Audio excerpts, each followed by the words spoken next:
but it's almost like the story is the language of the story is an afterthought, because he's already told the story with his visuals, and he was notorious for shooting a film like that, being like with the story, and then going back and dubbing over the story with the story, having told the story visually.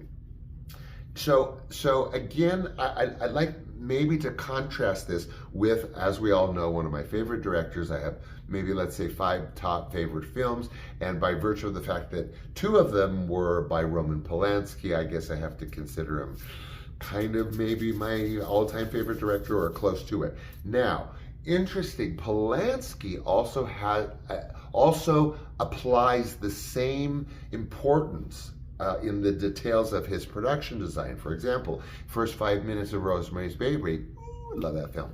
I watch it like Mommy Dearest, once a month. She notices in the first 5 minutes a writing of the woman that unlived herself in the apartment before they move in. And it's just one sentence on a desk, and it says, "I can no longer tolerate this." And she looks, and she does this, and she moves on. This is foreshadowing. Now, Fellini doesn't do foreshadowing with his production design. He tells the story.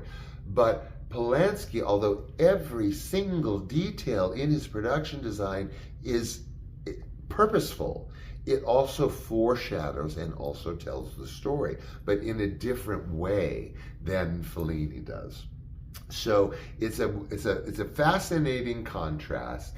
Of course, as you can imagine, as I got older and got more into film theory, then of course I like Douglas Sirk, and I like John Waters, and I like all these other things.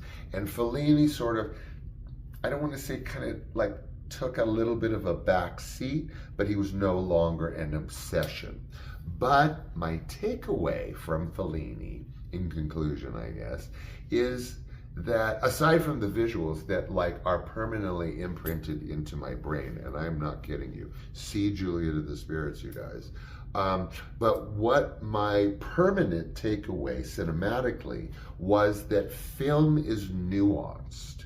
It is not a story necessarily in the traditional sense. In fact, I won a debate with my humanities teacher in college, because he said that dialogue and language were essential to film, that film was not film without that. And I said, no, sir.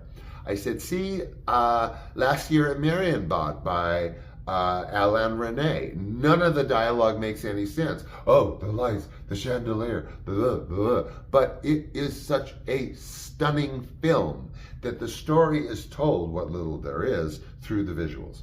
And I wanted to go on and say, now let's talk B-52s, because none of that shit makes any sense either. You're going to call that not music?